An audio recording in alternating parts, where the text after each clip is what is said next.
എല്ലാവർക്കും സ്നേഹവന്ദനം. മാനവരാശിയുടെ മോചനത്തിനായി, ലോകത്തിൻ്റെ രക്ഷയ്ക്കായി കാൽവരി ക്രൂസിൽ യാഗമായി തീർന്ന കർത്താവായ യേശു ക്രിസ്തുവിൻ്റെ പീഡാനുഭവങ്ങളെ സ്മരിക്കുന്ന ഈ ധ്യാനചിന്തയിലേക്ക് എല്ലാവർക്കും സ്വാഗതം. ഇന്ന് ചിന്തിക്കുവാനായി നൽകിയിരിക്കുന്ന വിഷയം ക്ഷമിക്കുക എന്നുള്ളതാണ്. ഈ ധ്യാന പരമ്പരയ്ക്ക് നൽകിയിരിക്കുന്ന പേര് ലെൻഡ് 2026 ലവ് സ്റ്റോറി എന്നാണല്ലോ. തീർച്ചയായിട്ടും കർത്താവായ യേശു ക്രിസ്തുവിൻ്റെ സ്നേഹം അത് മറ്റുള്ളവരോട് ക്ഷമിക്കുന്ന സ്നേഹമായിരുന്നു. സ്നേഹം അത് സർവ്വസാധാരണമാണ്. ഈ ലോകത്തിലെ സകല ജീവജാലങ്ങളും അന്യോന്യം സ്നേഹിക്കുന്നു, മനുഷ്യരും പരസ്പരം സ്നേഹിക്കുന്നു. എന്നാൽ കർത്താവായ യേശു ക്രിസ്തു ലോകത്തിലുള്ള മനുഷ്യരെ സ്നേഹിച്ചത് അത് തൻ്റെ ജീവൻ നൽകിയാണ്. ത്യാഗനിർഭരമായ ഒരു സ്നേഹമാണ് നമുക്ക് കർത്താവായ യേശു ക്രിസ്തുവിൽ കാണുവാൻ കഴിയുന്നത്. തൻ്റെ അവസാന തുള്ളി ചോര വരെയും താൻ സ്നേഹിക്കുന്ന മനുഷ്യരുടെ വീണ്ടെടുപ്പിന് വേണ്ടി നൽകിക്കൊണ്ടുള്ളതായ സ്നേഹം.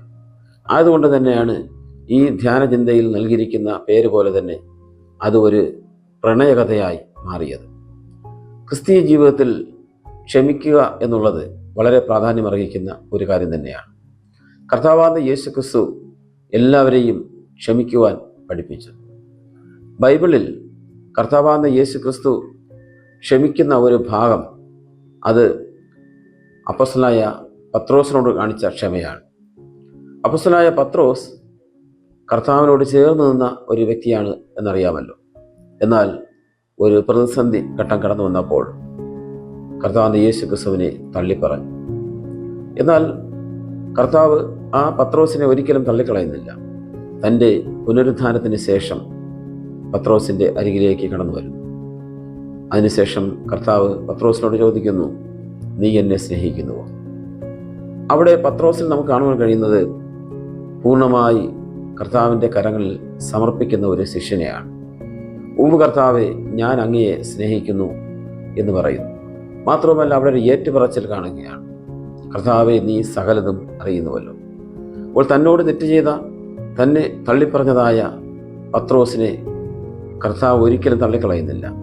തൻ്റെ തെറ്റുകുറ്റങ്ങളെ അവിടെ ക്ഷമിക്കുകയാണ്.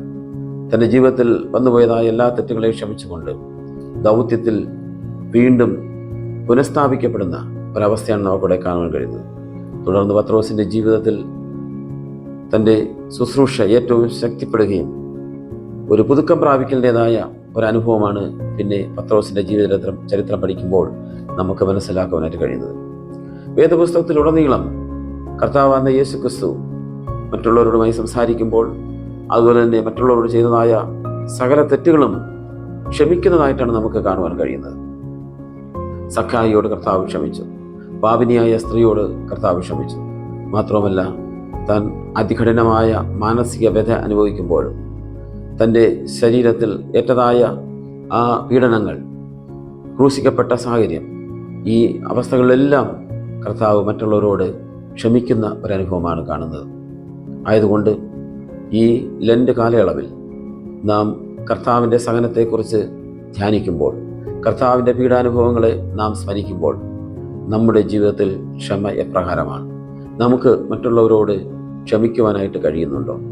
തീർച്ചയായിട്ടും ഇപ്രകാരമുള്ള ധ്യാനചിന്തകൾ നാം ഒരു ഏറ്റുപറച്ചിലിൻ്റെ അനുഭവം, നമ്മുടെ തെറ്റുകുറ്റങ്ങളെക്കുറിച്ച് നാം ഉണരുകയും ദൈവത്തോട് ഏറ്റുപറഞ്ഞ് നാം ക്ഷമ കരസ്ഥമാക്കുകയും മാത്രമല്ല നാം മറ്റുള്ളവരോട് കർത്താവിനെ പോലെ തന്നെ ക്ഷമിക്കുവാനും നാം ശീലിക്കേണ്ടത് ആവശ്യമാകുന്നു.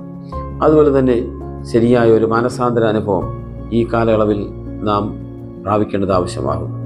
അങ്ങനെ ആകുമ്പോൾ പത്രോസിനെ പോലെ ഒരു പുതുക്കം പ്രാപിച്ച ഒരു ജീവിതാനുഭവം, ഒരു ആത്മീയ ജീവിതം അത് കഴിഞ്ഞ നാളുകളിൽ നിന്ന് ഏറ്റവും വ്യത്യസ്തമായ, ഏറ്റവും അനുഗ്രഹിക്കപ്പെട്ട ഒരു തലത്തിലേക്ക് നീങ്ങാനിടയായിത്തീരും. ആയതുകൊണ്ട് ഈ ധ്യാനചിന്തകളിലൂടെ, ഈ ലെൻഡ് കാലഘട്ടത്തിലെ ഈ കർത്താവിൻ്റെ പീഡാനുഭവങ്ങളുടെ ധ്യാനചിന്തയിലൂടെ നാം കൂടുതലായി ദൈവത്തോടടുക്കുവാനും നാം മറ്റുള്ളവരോട് ക്ഷമിക്കുവാനും നാം ശരിയായൊരു മാനസാന്തര അനുഭവത്തിലൂടെ കടന്നു പോകുവാനും നമ്മുടെ ജീവിതത്തിൽ അനുദിനം പുതുക്കം പ്രാപിക്കലിൻ്റെ അനുഭവം ഉണ്ടാകുവാനും സഹായിക്കട്ടെ എന്ന് പ്രാർത്ഥിച്ചുകൊണ്ട് ഈ ചെറിയ ചിന്തയിൽ നിന്ന് വിരമിക്കുന്നു. ആമേൻ.